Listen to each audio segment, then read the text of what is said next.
I'll say this. It's game week. College football officially kicks off this Saturday. We are going to preview the seasons for both Michigan and Michigan State. And, of course, we will start off by talking about the, even though they just lost this week, the Red Hot Tigers, who inched ever so closer to their first American League Central championship crown in 11 years. Welcome into the show. I am Chris Castellani. Before we get into the meat and potatoes of the show, we're going to start with some show notes here. You can follow me on Twitter at Castellani2014. You can find us on TikTok as well. If you're watching on YouTube, you can hit that like button, hit that subscribe button. Let's get those watch hours up. We are available on Apple Podcasts. What?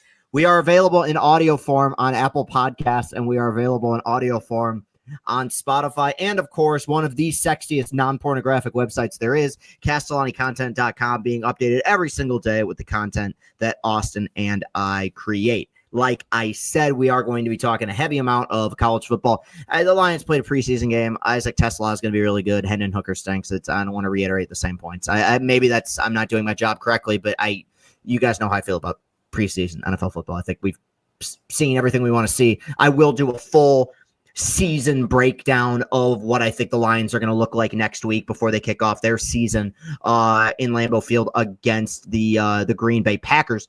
But and I'll discuss all that. But we're going to start off by talking about the Detroit Tigers, who I feel like they've done this a lot this year. Had an opportunity to sweep an opponent on Sunday and couldn't do it. Now they had an opportunity to sweep an opponent during the week, and they sure as hell did. Tigers had an awesome week. They went 5-1. Against two good opponents. You had the first place Astros, who you beat up on, winning 3 straight. And then, of course, you played the Royals, who had the comeback win on Friday. You had a good ball game on Saturday, and then in what was shaping up to be an incredible Tiger comeback, ended up falling short, I guess. Well, they did come back, but then they gave up the lead again, losing 10-8 in what was a pretty disastrous Jack Flaherty outing. But as a whole, look, the team's in a really good place right now. The offense is really clicking. Even the game they lost, I mean, they scored 8 runs. It feels like Riley's back, and it's been very fun to watch. And we are a month away from, a little bit over a month away from the postseason starting, and pending the biggest collapse in the history of Major League Baseball. The Tigers will be in October. And if I was doing a power rankings of the units that I feel best about with the Tigers as we get closer to the postseason, at the top is the offense. And we got to just pause for a second and appreciate that, because even last year, when this team was rolling, when they had a 33-11 stretch, right? Even last season, we knew the offense wasn't any good. They would have these moments, but going into the postseason, we knew that was the Achilles heel, and it ended up being the case. This year, I think the offense has been far and away the most consistent unit on this team. Now, there's been players who've individually been more consistent, like Tarek and people like that. But as a whole, I think that this is a deep lineup, and I think that this is the lineup that AJ, and really the roster in many ways, that AJ and Scott Harris had in mind when Scott Harris arrived here, which is it allows AJ to move the chess pieces across the board. They play the matchups really well. They can hit for power. They grind out at-bats. They run the bases extremely well. I think that this could be the biggest strength for them in October, is that, in a 5 to 7 game series, it's so much different than the regular season. It really is. You end up having more familiarity with pitchers. This is the same guy you've already seen 2-3 times in a series by the time you get to game 6, and you're able to square them up. I think that this is an offense that has the ability, the deeper they get into a series, to be able to hit really any pitching staff in baseball. That doesn't mean they can't get shut down, right? Great pitching is going to outweigh great hitting really any day of the week, but I like where this offense is at. Of course, you have those random variables. What if Riley goes cold again? You could say that about any offense and any player in baseball. Like last year, the Yankees made it to the World Series. Aaron Judge was terrible, basically through the entirety of October. Right? I think in general, when you look at the way that this team has performed over the 130 plus and soon to be 162, I think that's been their most consistent unit, and that has me very excited. Like they just completely curb stomped Framber Valdez. And they got to Michael Wacha, and they got to Seth Lugo. They've hit good pitching at points this year. Yeah, of course, you're going to have a game like against the Astros where Hunter Brown shuts you down over 6 scoreless. That was a remarkable ball game, by the way, but a game that I was at. It was awesome. But in general, this offense puts their best foot forward, even on nights where they don't score a ton of runs. The approaches have been consistent. You have to credit Michael Brodeur, the coaching staff. They've gotten the most out of these guys, I feel like, in this campaign. And it's not like everything has gone right. You've had very little Matt Vierling this year. You've had very little Parker Meadows this year. You've had Carey on the IL for a long time. You had Riley, who was on vacation for a month and a half. It doesn't matter. They've been consistent the entire way through, and I give them credit for that. So, as the Tigers continue to win and as they get closer to October, every day, every week, every second, it seems, I'm asked, can the Tigers win the World Series? And I keep, I feel like I've been a broken record from the very beginning with this. And it's tough because I've always felt like I would know when it's the year. 2013, I remember having that feeling. This is the year, and it should have been, right? I don't want to bring up bad memories, but that was the most talented Tigers roster of all time, 2013. As fun as this year has been, maybe it's a defense mechanism of me telling myself there's no way, you don't want to get hurt again. Here's what I'll say. The team that we saw this week that swept Houston and won a series against Kansas City, and we saw that team in the first half as well. That was the team that had the best record in baseball for a good chunk of the season. That group can beat anybody. That team's going to grind out at bats. Their pitching's going to be good enough. They have a really good back end of the pen with Veston Finnegan, which is going to matter a ton come October. That World Series caliber team that we saw throughout the first 100 games of the season, it still exists, and we've seen it recently. So the answer is they can. Don't listen to any person who's like, well, they're not a real contender. Buddy, they're going to win 95 games. You're a contender if you win 95 games. You're a contender if you run away with your division. You're a contender if you have 6 all-stars on your ball club, right? This team absolutely has earned the right to be in the thick of things, okay? We've seen much weirder things happen in past postseasons to not believe that a 90-plus win Detroit Tiger team in 2025 can make a run to or even win the World Series. But it was Sunday's game, and I hate to really focus on the one loss that they had this week, but it was Sunday's game that really, I think, kind of put into perspective why I think this team has a shot, but why I can't consider them the favorite, and why I will go into October believing that they won't be the last team standing as much as I would like them to be. And it's simply the fact that their pitching, bullpen, starting, what have you, but it's mainly, I would say mainly at this point, starters, is just too inconsistent. And I understand how important bullpens are, but when you look at the history of every single team that has made a run through October and won the World Series, they have had at least one, usually 2, really solid starters, right?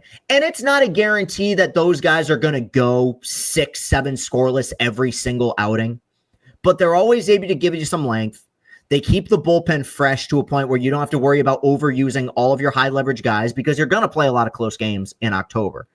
And when I look at what needs to happen for this team to make a deep run, basically you need to win, sans like a Linsanity run by one of these guys where Flaherty or Morton just, turns the clock back 6 years.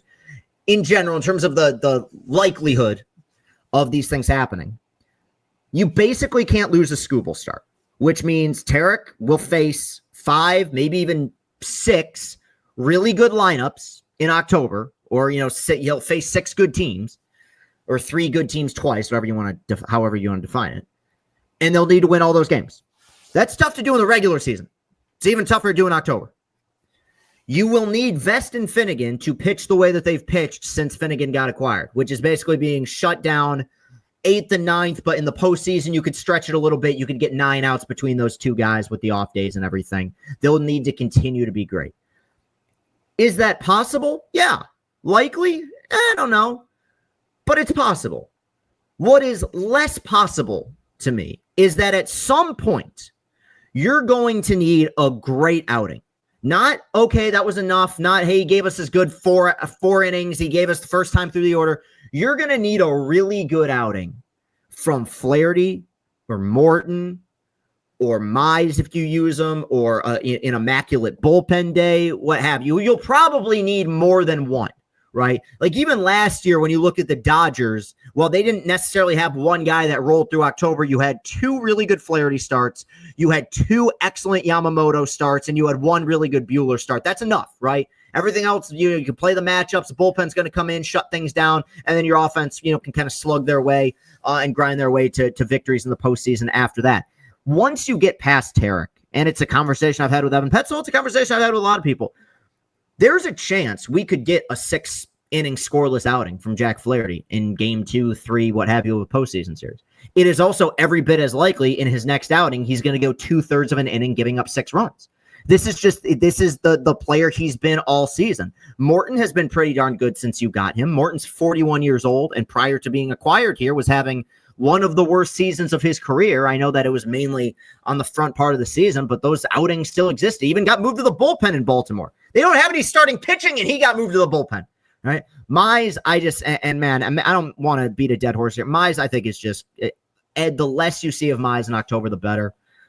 If you want to start him for an inning or two and want to give him one time through the order, fine, and then turn it over to a bullpen. But the guy's got an ERA above 6, really going back for about a month and a half now. He's not missing bats. He's not getting ahead in counts. So that's the possibility of him having a crazy, breakout run, I feel like is pretty limited at this point.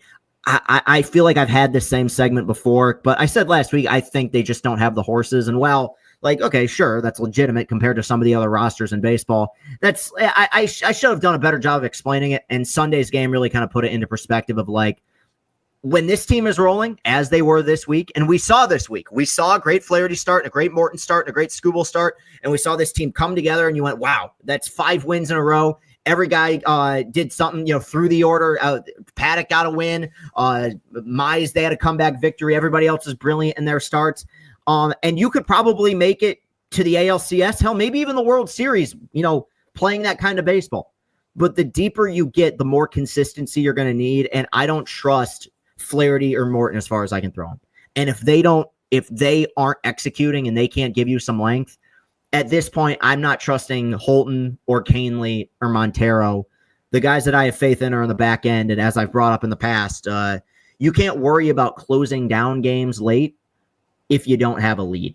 And I don't know if they have the middle relief at this point. Sans maybe Melton, who I like, to really hold down games on a day where your starting pitcher doesn't really have it. And all of this, by the way, is assuming that Tarek is basically perfect, which nobody's perfect. I mean, that's a huge, that's a tough ask of Skubal to be like, hey, go out in October and don't have a bad start. They're in a great place right now. Anything can happen. I'm not ruling them out. You guys know what I want to see. But it is days like Sunday where I say to myself, yeah, I just don't quite feel like this is the team. With that said, they just had one of their best weeks, arguably even months. They are inching ever so closer to winning the American League Central, which will be an achievement worth celebrating for sure. Just got to stay stable, stay healthy, and we'll find ourselves back in October again. All right, let's do it. Let's talk some Michigan football. Michigan kicks off their season this Saturday night.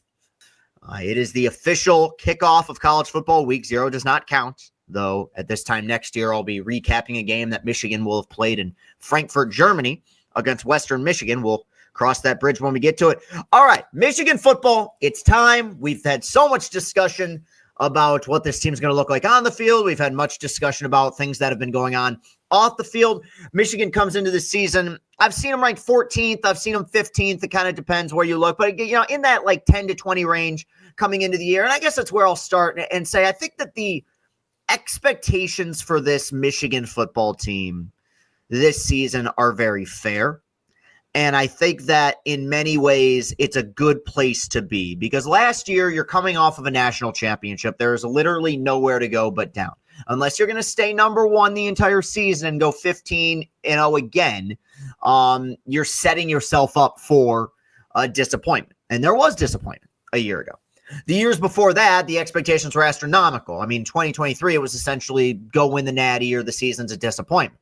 Now you find yourself in a much more a stable place, right? I've seen them around 14, 15 in the standings. I think that's entirely fair given the struggles they had a year ago, but also the ascension they had at the end of the campaign, beating two top 10, or I guess Bama was top 15 at the time, opponents, two legitimate programs.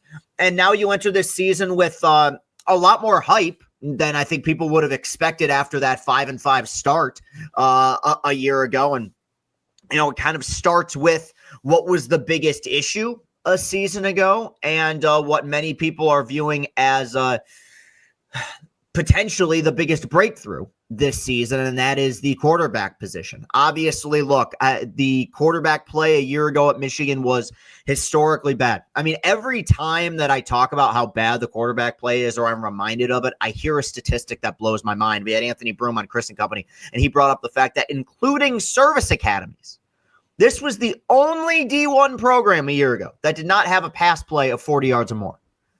I mean, there's programs that do that on accident, right? Michigan couldn't do it a year ago. How do you fix that issue? Well, you go out and you get the top player in the country. Bryce Underwood coming in with the highest of expectations. They're paying the guy $17 million to play quarterback here. And presumably he's going to be the opening night starter. I'd be very surprised if it's anybody else.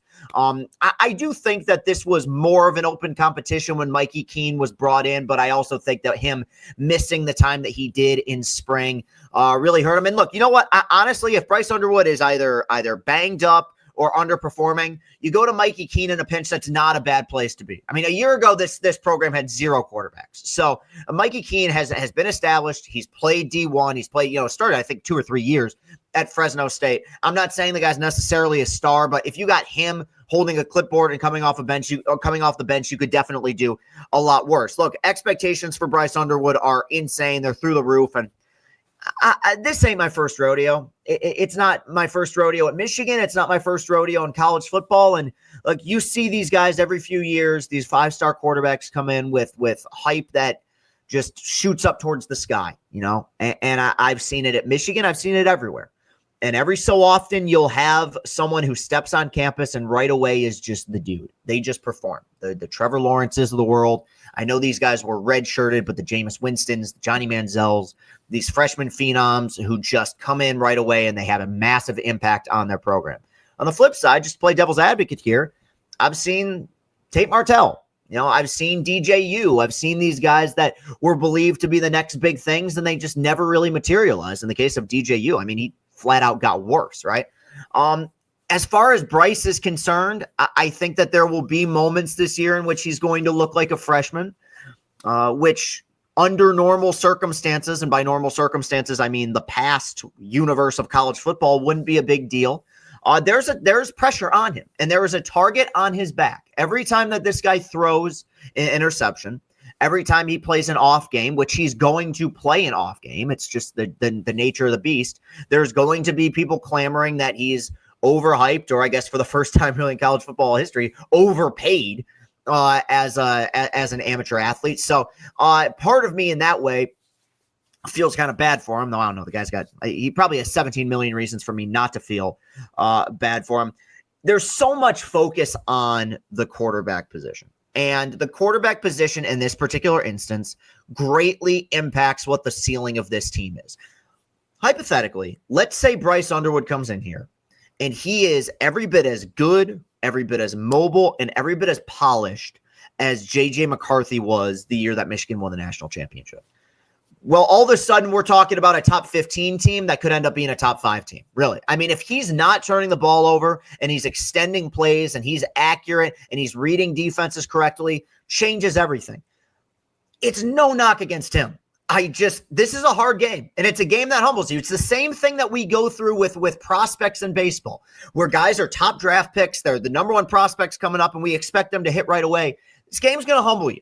Okay? It's a faster speed. It's a different speed. And I think it's a tough ask for a quarterback like Bryce Underwood, or really any quarterback, quite frankly, for their second game, first real meaningful game, first road game, to be going to Norman on the road to play Oklahoma and just expect to win. I think there are going to be growing pains. I expect him to get significantly better as the year goes along. But there are other parts of this. As bad as Michigan's quarterback play was a year ago, I also think that they took a significant step back in the running back room, sans Khalil Mullings. And I think that they took a significant step back in the trenches. The thing people ask me about what Chip Lindsey's offense is going to have in store and, if they're going to open up the playbook for Bryce. And I have to be the guy who kind of puts his hand up and makes sure that people taper those expectations, because I don't care who the OC is. I don't care who the quarterback is. Michigan football has existed this is year 147, team 147. And as long as you are part of Michigan's program, the identity of this program is going to be won in the trenches. It's going to be built in the trenches. It's going to be running the football. That doesn't mean they aren't going to have great quarterbacks, because we've seen them. They just had a top 10 pick a few years ago, right? But Michigan football is never going to be an air raid attack. It's never going to be even Ohio State, the offense that they have, right? This is going to be a team that wants to impose their will physically at the line of scrimmage. This year, they enter the season with two running backs that I really like. Jordan Marshall had a breakout game in the Outback Bowl. Sorry.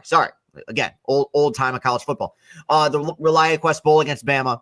I think he's going to be a stud. Justice Haynes, it looks like he's going to be their big playback. I think it's going to be a very similar situation to what this offense had 4 years ago when they had Hassan Haskins and Blake Corum, where it's like you have two RB1s and you're just going to go with wherever the fresh legs are. I do think, and I could be wrong, I think Jordan will end up getting a majority of the carries. I'd say 60% of the carries. I think Haynes will be viewed as more of the big playback. Again, very similar to what we saw in 2021, where it was Hassan Haskins who got the hard yards, right, who was barreling over people who just fight for extra yardage. And then you had Corum, who was kind of your home run hitter. Now, Blake obviously developed into so much more than that, but in that particular season, that's what they had. Really like the running back room. Have my concerns about the offensive line, quite frankly. I mean, you just lost a true freshman left tackle who's out for the year, who was in the running to have the starting job, and I kind of have to agree, and I think he'll be a wonderful player, but I do kind of have to agree with what Mike Valenti said of, like, if you got a true freshman in position to potentially start at left tackle, like, that makes me wonder how good your offensive line is. And I think at a program like Michigan, you do have faith that the culture and the player development at those positions is consistent and good enough where, as the season progresses, the offensive line will improve. And I do think they'll improve, but I think that besides just the running backs and the run game, which matters, Bryce Underwood is going to have boneheaded plays. He's going to have plays where he's going to try to do too much. We saw it with JJ freshman year. We see it with a lot of, Jameis Winston won the Heisman, but he's like the ultimate gunslinging, like the hospital ball throwing quarterback. Like, we're going to see those type of moments from Bryce Underwood. I think it's going to be very important to make sure that he's protected, that he's not forcing himself or feels forced out of the pocket in situations where he might be under pressure. I talked about it with Matt Sheehan when we referred to Aiden Childs a few weeks ago. I think a year ago, he was so unsure of his own offensive line that you saw him, rolling out of the pocket and trying to extend plays when he didn't need to. I think that when you have a true freshman quarterback, the one thing that you want to do is make him feel comfortable. I think that this is a unit that gets better, but I think offensively it is one of the bigger question marks sans the wide receiver room. Look, the more talk that I've had with people whose opinions I trust in media, the better I feel about this wide receiver core.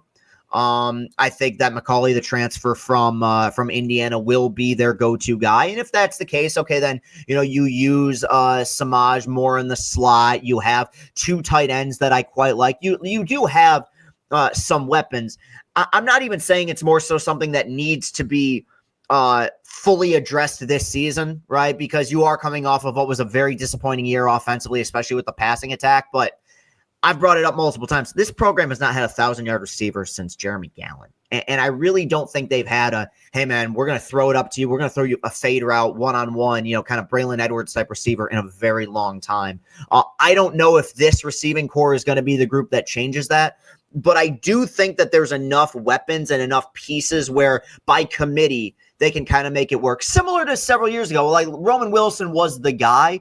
But, JJ distributed the ball to a lot of different receivers. I think that if you can have something similar this year, we can see some growth in the development in the receiving core.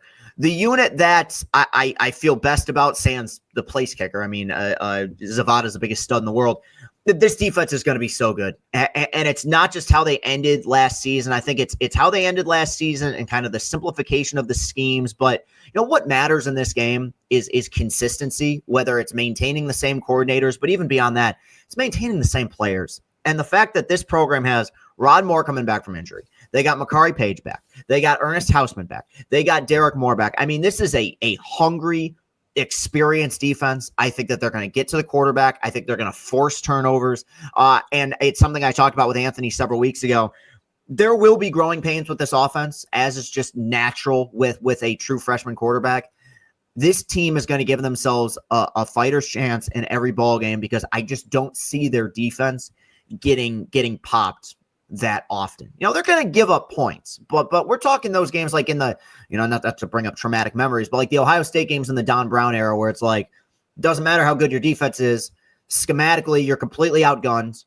You're giving up 40 points. I don't see that happening with this defense. I think that they're going to be really tough. I think that Wink deserves a lot of credit for the way that he adjusted in the latter part of last season. I think that this is going to be a unit that's going to be really fun to watch. I think they're going to swarm, and I think last season we kind of overlooked, just because we were so frustrated with the way they were playing, we overlooked how banged up that secondary was. And it wasn't just banged up with the Will Johnson injury. They started the year banged up. I mean, Rod Moore was going to be one of the key pieces of this defense, and he was out. He got injured in spring, right? Missed the entire season. They just weren't particularly good against the pass. I think that we're going to see that take a significant step forward in 2025. And it's when people, we start to, I get asked all the time, what's the record going to be? What's your prediction? The older I get, and maybe it's just ego, I don't like doing the prediction game because expectations change throughout the season. You have injuries. You have a million different factors that go into how I feel about a team. Look, I think with this group, I think they're going to have a shot in every game they play. If you put a gun to my head and made me make a prediction, I'd say 10-2. I don't know where those losses are going to be. I think Oklahoma is a vulnerable game. I think that might be an L. Ohio State has better players than Michigan. That hasn't mattered the last 4 years, right? Michigan's had their number, but you can't tell me it isn't a losable game. I think if we're looking at this from a pass-fail system, make the playoff this year. I think the schedule opens up for you to make the playoff. I think that you have enough pieces, experienced pieces back where, yes, you are still in the shadow of the national championship team, but you have enough guys who've been here 3 or 4 years that have been starters for several years. You're not really rebuilding anything. This isn't a situation like last year where, yes, you had a lot of talent back defensively, but you also lost a ton. You have a really solid core of captains and skill position players, both offensively and defensively, that I think can help you win a lot of games. My gut right off the bat would say 10-2. But, kind of bringing this back full circle, the great mystery box is what Bryce Underwood can bring you. I'm not talking about what Bryce is going to bring you next year or the year after. I mean, what's he going to bring you this season? Because, I'm sorry, but you can't help as a fan when talking about a guy whose expectations are this high, who's been this, talked about. What if he is that good? What if there is no learning curve? What if he is to football, college football, what somebody like a Juan Soto was to professional baseball, where they get called up straight to the big leagues and they're just hitting right away? If this offense is, purring like a kitten from day one under Bryce Underwood, we're not just talking about a team that can win the Big Ten. I think that we're talking about a team that could potentially be in line for their second natty in 3 years. I don't see that happen.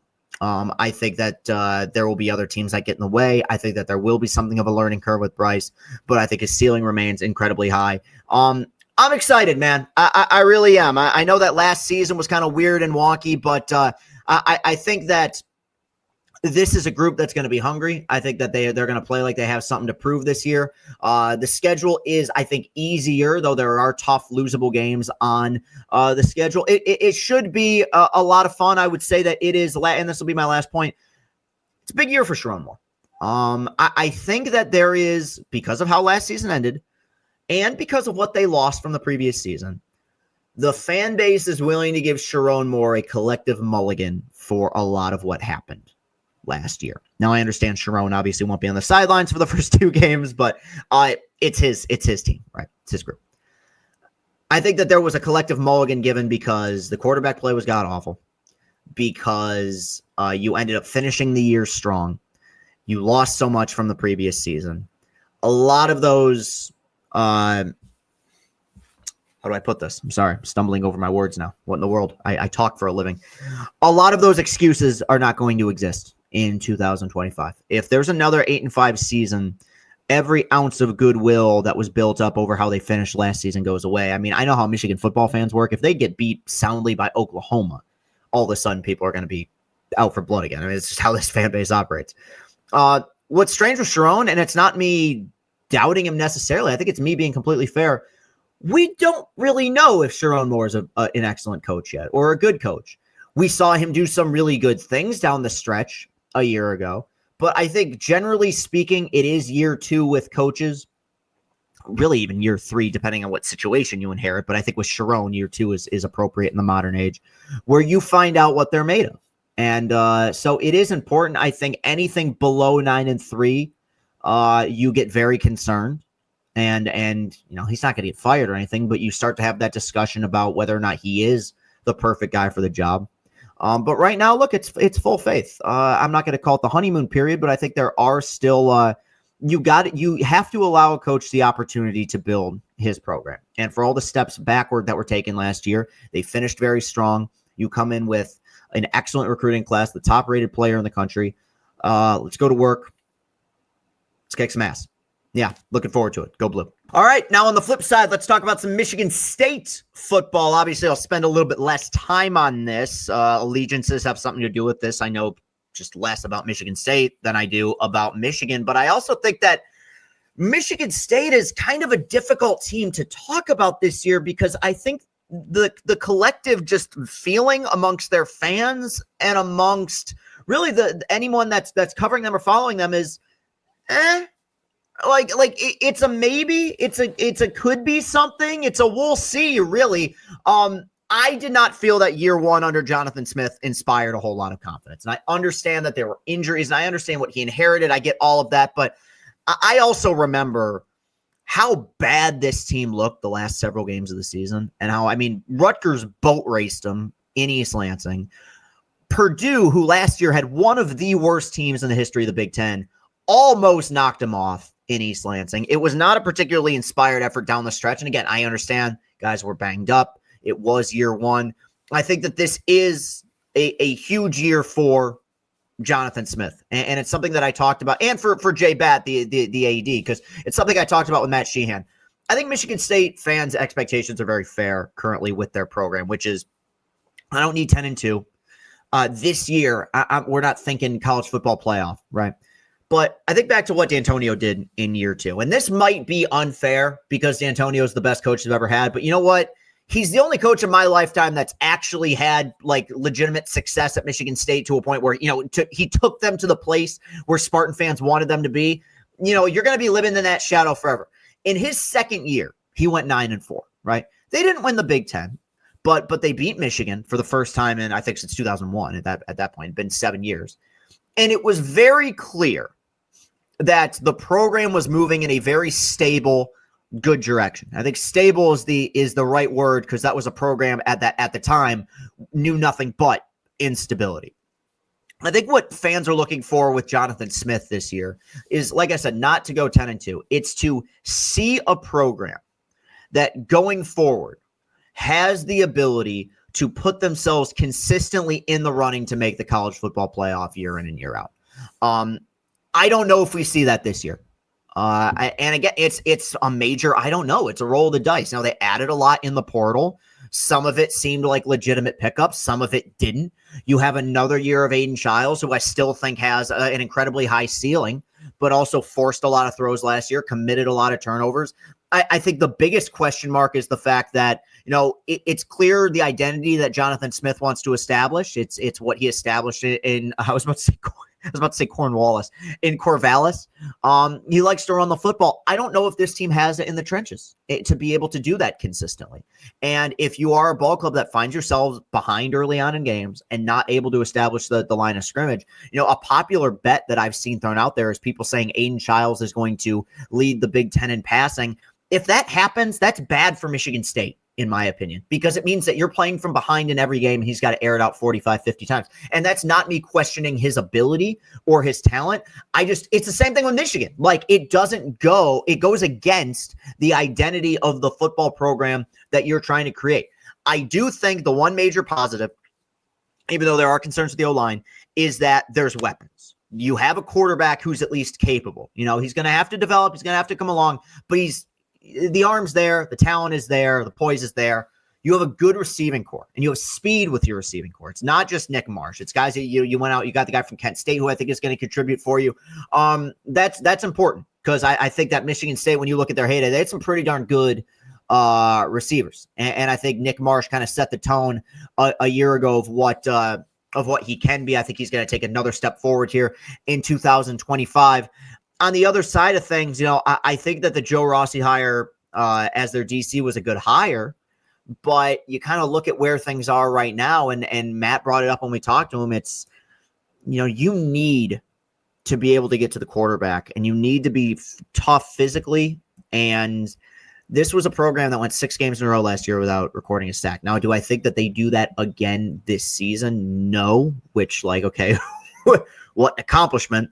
But I think it has the potential to be a sound defense, a solid defense. I think that when you compare them to a program like Michigan, I think Michigan's got playmakers and guys that are going to be able to force turnovers. I don't know if we're necessarily going to see that from Michigan State this season. I'm going to talk more about this when this game comes along. But just kind of looking ahead at their schedule, the Boston College game, and this might sound insane, the Boston College game, I think, will determine how fans feel about the rest of Michigan State's season and how fans feel about the rest of Jonathan Smith's tenure at Michigan State. And you might say that's crazy about a week 2 game in year 2. But the fact is, I think Michigan State wins that game. And if they do, you're talking somewhere between 6-6 and 8-4. At worst, you're going to be a bowl-eligible team. And, hey, if you take those steps forward and you can find a way to pull an upset or two and you get to 7-8 wins, you're probably going to view it as a successful season. If you lose that game to Boston College, it's pretty fair to say that you're not beating Nebraska, you're not beating Indiana, you're not beating USC, you're not beating Michigan, and legitimately, unless there is some major improvement, you could be staring 4-8, 3-9 in the face. And if that, I mean, it's a big conclusion to jump to. If they do that, if they actually take a step back in terms of record this season, Smith might be gone. I think that this team should be better than that. Now, I know that we have a lot of debate, especially locally, about what we perceive the ceiling of Michigan State football to be.